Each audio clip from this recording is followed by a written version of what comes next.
राज्यातील 5 टप्प्यांच्या मतदान हे संपलं असून सर्वाधिक मतदान जे आहे ते नंदुरबार जिल्ह्यात झालेले आहे। त्यामुळं याचा फायदा भाजपला होणार की काँग्रेसला होणार असा प्रश्न आता उपस्थित केला जात आहे। एकंदरीतच अधिक मतदानाचा फायदा जो असतो तो विरोधकांना होत असतो असं देखील बोललं जात असतं।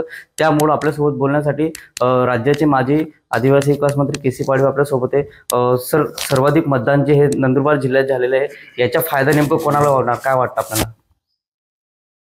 एक तर स्पष्टच आहे की आदिवासी बहुल एरियामध्ये जिथे जिथे देशात मतदान झालं तिथे तिथे मतदारांची संख्या वाढलेली हे स्पष्ट दिसतंय। आणि त्याचप्रमाणे नंदुरबारला सुद्धा जी काय संख्या वाढलेली आहे म्हणजे मतदारांची संख्या फार मोठ्या प्रमाणात वाढलेली असं दिसतंय। याचं कारण लोकांची जी भावना आहे ती खूप याच्यात एक हे ठेवते असं मला वाटतं।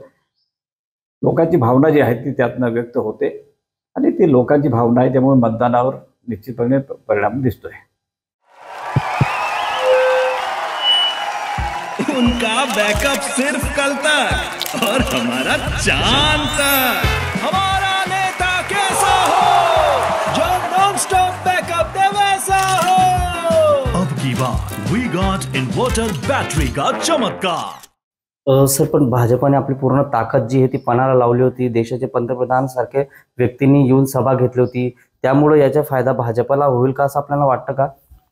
एक तर भाजपला सुरुवातीपासूनच वाटत होतं की आपल्याकडे धनशक्ती आहे, धनशक्तीच्या जोरावर सगळी माणसं विकत घेतली जातील, मतदार विकत घेतले जातील असं त्यांना वाटतं। परंतु इथली जी लढाई आहे ही लढाई धनशक्तीच्या विरुद्ध जनशक्ती आहे आणि जनशक्ती ही फार पुढे सरकेल असं मला स्वतःला आशावाद आहे। आणि निश्चितपणे त्यांना काय परिणाम होत असेल तर मला नाही वाटत एवढा मोठा परिणाम होईल। पण मी वकील माणूस आहे, वकील माणूस हे मानतो की कोर्टात जो वकील लढतो मग केस हरली तरी जिंकलं तरी पण लढणारा इथला जो मतदार आहे हा मतदार लढतोय आणि लढणारा मतदार हा निश्चितपणे आमच्यासाठी मोठा वकील आहे आणि आमचा वकील जिंकल्याशिवाय राहणार नाही याची मला पूर्ण खात्री आहे। भाइयों बहनों, उनके राज में पावर रहे अनस्टेबल और हम रखे सब स्मूथ और स्टेबल। हमारा नेता कैसा हो जो स्टेबल पावर दे वैसा हो। अब की बार वी गॉट एसी स्टेबलाइजर का चमत्कार। सर आपल्या बोलण्यावरून एकंदरीत असं दिसतंय की नेते असो किंवा सर्वसामान्य नागरिक असो हा भाजपाशी कुठेतरी दुखवला गेला आहे असं वाटतं का? एक हे तर पक्कच आहे की ह्या वेळच्या निवडणुका ह्या देशपातळीवर जरी बघा तुम्ही प्रत्येक राज्यातलं बघा लोकांनी निवडणुका आपल्या हातात घेतलेल्या आहे।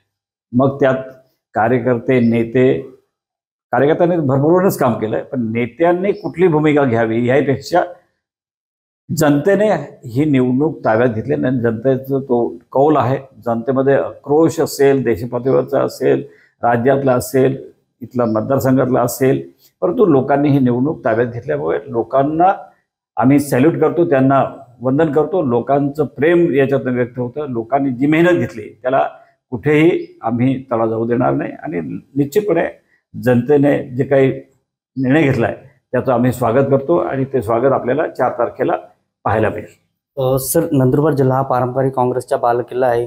गांधी घराण्याशी नाळ जी आहे ती नंदुरबारशी जोडली गेलेली आहे। यावर्षी देशाच्या काँग्रेसच्या नेत्या प्रियंका गांधी यांनी सभा घेतली होती, प्रभावी अशी ती सभा राहिली होती। त्यामुळे या सभेचा परिणाम जो आहे तो काँग्रेसला आणि फायदा होणार का याच्यावाला? हे तर तेवढंच खरं आहे की नंदुरबार हा मतदारसंघ लोकसभा मतदारसंघ असो विधानसभा असो सातत्याने काँग्रेस इथे निवडून येत होती। 2014 आणि 2019 मध्ये फक्त आम्ही काही कारणास्तव मागे पडलो असणार आणि जनतेने सुद्धा त्यांना संधी दिली असं म्हणायला हरकत नाही।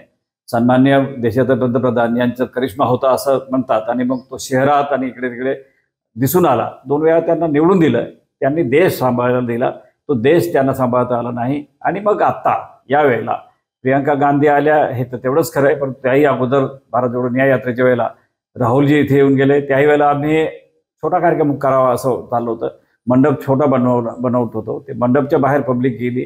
लोकांमध्ये भावना आहे गांधी घराण्याबद्दल आणि ती सातत्याने वाढते. आणि याही वेळेला अगदी राहुलजी सुरुवातीला येऊन गेले, 25 तारखेला जेव्हा आम्ही फॉर्म भरला त्याही वेळेला या शहरामध्ये पब्लिक मावत नाही अशा प्रतिक्रिया इथल्या जनतेने व्यक्त केल्या. अशी दुनिया मी पाहिली नाही असंही म्हटलं जातं. आणि निश्चितपणे लोकांचं प्रेम सातत्याने व्यक्त करण्यात आलं. आणि प्रियंका गांधीचा कार्यक्रम हा आपले या देशाचे पंतप्रधानचा कार्यक्रम झाल्यानंतर झाला.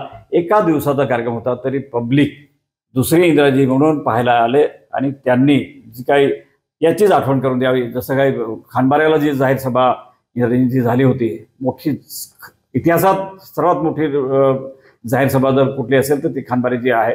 त्याचंच एक प्रतीक हे 11 तारखेला 11 मेला नंदुरबारला पाहायला मिळालं असं लोकांच्या प्रतिक्रिया आहे. आणि निश्चितपणे गांधी फॅमिलीवर आदिवासी प्रेम करतो, तेवढाच प्रेम गांधी फॅमिली सुद्धा आदिवासीवर करते, गरिबांवर करते. दलित, आदिवासी असेल, गरीब असेल, पिठला असेल, त्याच्यावर प्रेम करणारे हे असं कुटुंब आहे. आणि हे देश सांभाळण्यासाठी हेच कुटुंब मजबूत आहे. देश सांभाळण्यासाठी त्यांच्याकडे जी काही लोकांची भावना आहे त्यांना देश सांभाळण्यासाठी निश्चितपणे इथली जनता देईल अशी मला खात्री आहे. सर, काँग्रेसचे उमेदवार गोपाल पाडवी हे निवडून येतील असा आपल्याला किती विश्वास वाटतो? एक आहे, मी तर 7 वेळा निवडलो त्यावेळेला मी स्वतः कधी म्हटलं नाही की मी निवडून येतो. जनता जेव्हा म्हणते आम्ही निवडून देतो आणि जनता निवडून देत असते, जनतेची जी प्रतिक्रिया आहे ते आम्ही निवडून देणार आहोत, त्यावेळेला त्यांचं आपण स्वागतच करूया. आणि मी माझा मुलगा म्हणून म्हणणार नाही किंवा काँग्रेस उमेदवार म्हणून सांगणार नाही, परंतु निश्चितपणे लोकांची जी भावना आहे आम्ही निवडून देतो त्यावेळेला ते निवडून देतील याची मला पूर्ण खात्री आहे.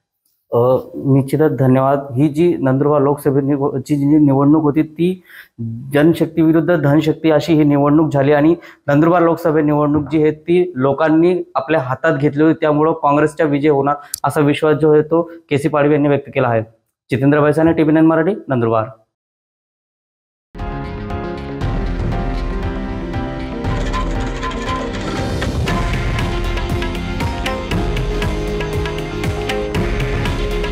हे आहे देशातील नंबर 1 न्यूज नेटवर्क आणि आपण पाहत आहात TV9 मराठी. काळजी तुमची, हित महाराष्ट्राचं.